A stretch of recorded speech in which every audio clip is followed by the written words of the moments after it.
Hi, I'm Streaky from Streaky.com. Today's Friday, so it's Q&A day. Hashtag Ask Streaky.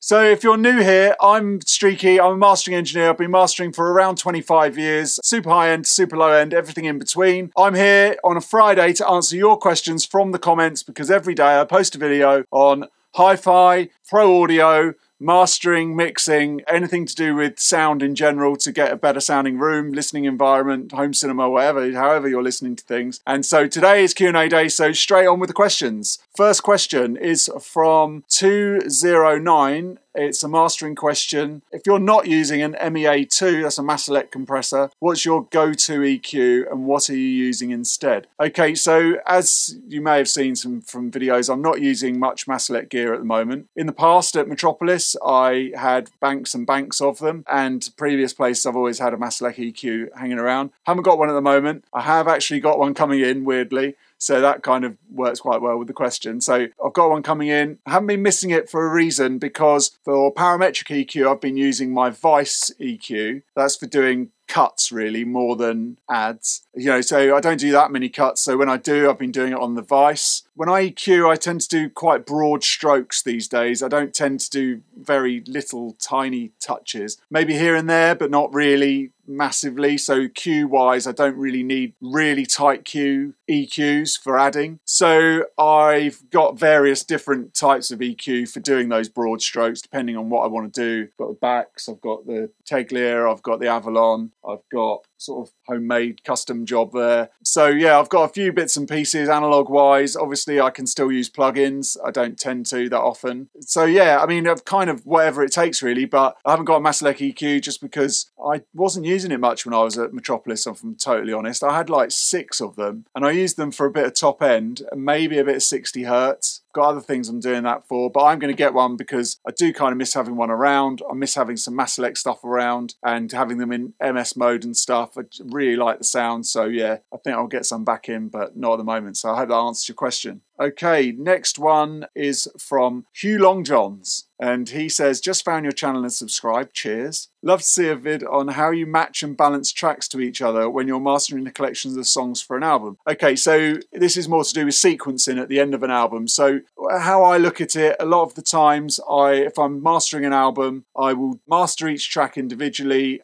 to get the best out of them I possibly can. Because it's me mastering each one and with my experience, I'm always going to get them at a similar level. I'm always, with my ears, going to go for a kind of sound and a kind of amount of bass or amount of top that I want. Sometimes I'll compare against each other as I'm mastering. I tend not to do that because you might get a track that sounds great and then you're mastering it against a weaker track. So I tend to like to do them on their own merits and their own style. And then the level's kind of usually the same a lot of the time. Now, to get them all so they match up at the end, a little top tip for you is go through and just do some little dB tweaks, half a dB here, a quarter of a dB there, you know, like 0.3 dB on that track, 0.5, and you just go through and you level match with your ears, and that kind of just sews the album together, especially if it's come from one producer. So the one producer, one mix engineer, and then one mastering engineer, you're going to get the album sounding like it's together. And then if you just balance the levels off afterwards at the very end, then it sits together nicely. If the tracks have come from a different mix engineers, then usually because you're using the same mastering engineer for the whole album and you're doing it on the same day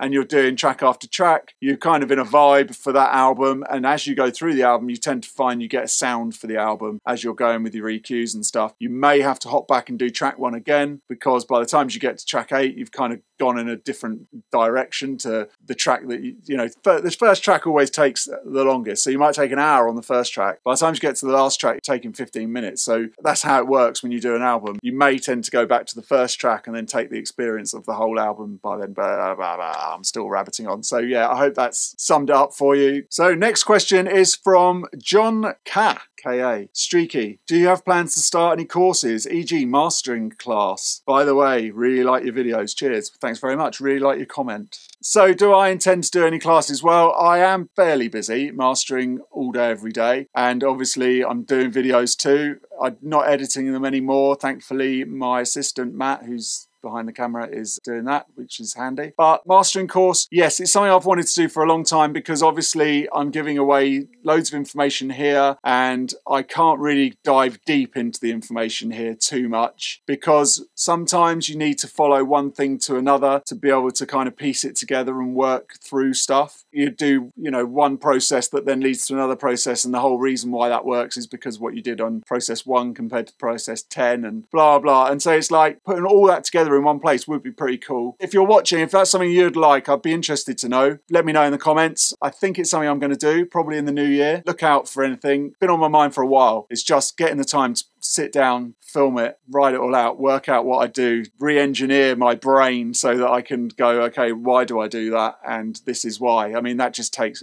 ages, obviously. Doing these videos has really helped, actually, because I do realise what I do a bit more. I'm much more self-aware of the reason why I do things, where before I was very much just going with the flow when I didn't have to think. I probably will do a course, yeah. So in the comments, if you want me to, then let me know and we'll see how that goes. It won't happen now, so next year. This next question is from Corner Liston, and he says, hey Streaky, would you say these are similar top end as the Focal Clear Pros? So he's talking about these headphones that I reviewed this week, which are the Audeze LCD X's. Would they have the same top end? Completely different, I would say. With Focal speakers, they've got a beryllium tweeter on them. So top end, super bright, super clear. Not bright, when I say bright, it's clean, it's not hard, it's clean, really open sounding top end. As I said in the review video of these, the top end is really open and you can hear everything that's going on, but not in a harsh way. The high mids on these are much more relaxed than in the Focals. I would say the Focals are kind of more flatter in their sound, where these are a little bit kind of down in the sort of mids around 1-2K. So bit of a different sound. I think they're both on the same level. If you're looking for a high-end pair of headphones, I think that's just going to be a taste thing. Once you get used to them and tuned into them and sit with them for a while with all your tunes, you're going to tune into which one you actually prefer. So I would just suggest you've got to try them, and it's a personal taste thing. They're pretty much in the same marketplace. You know, they're good.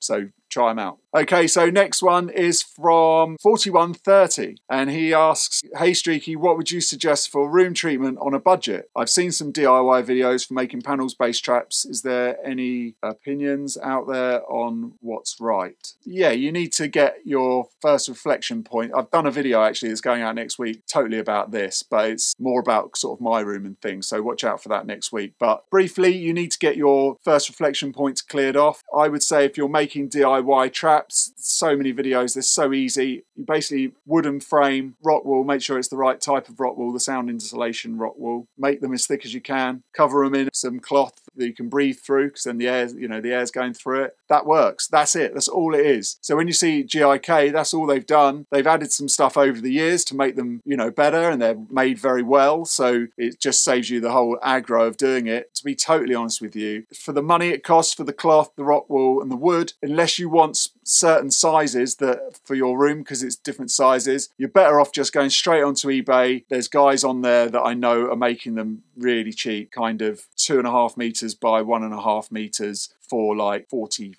pounds per one. By the time you've done all the cloth and all that stuff and all your time that it's going to take you to do it, just get someone else to do it. It'll save you a load of trouble. So that would be my advice on that. And at GIK Acoustics, wherever you are in the world, they've got a thing. You can go there, you can send them the dimensions of your room. They can then tell you exactly what kind of thing you need, because they can give you some measurements on how your reflections are going to be working and where to put stuff. So building a relationship with them when you're buying stuff is really handy. I mean, you know, even just for the extra cost that you're paying GIK, it's worth it for that. So yeah, I don't know, making them yourself, ag. Just get someone to do it for you, unless you want certain ones, you know, then go for it. Okay, so that's the questions for today. If you've got any questions you'd like me to answer, please put them below. #AskStreaky or #AskStreaky on Twitter. More than happy to answer any questions on rooms, acoustics, speakers, equipment, pro audio, mastering, mixing, whatever you want to ask me in the comments below, and I'll try and get them answered next week. If you aren't a member already of the newsletter at streaky.com, go there. That's where I can give away things like headphones and other stuff, discounts for certain things, other things that I find around the web and stuff that I think that I can't actually do on YouTube. So go to streaky.com and then sign up for the newsletter there. Only comes out once a month. I'm not going to hassle you. It's just so that I can give you more kind of bits and pieces that I think are great or I've seen or I've been told about, and I can then pass that information on to you. So go to streaky.com for that. Have a great weekend. Thanks for watching. Don't forget, on Monday I've got an acoustics room thing going on, so make sure you're on YouTube for that. Thanks for watching. Until next time, bye.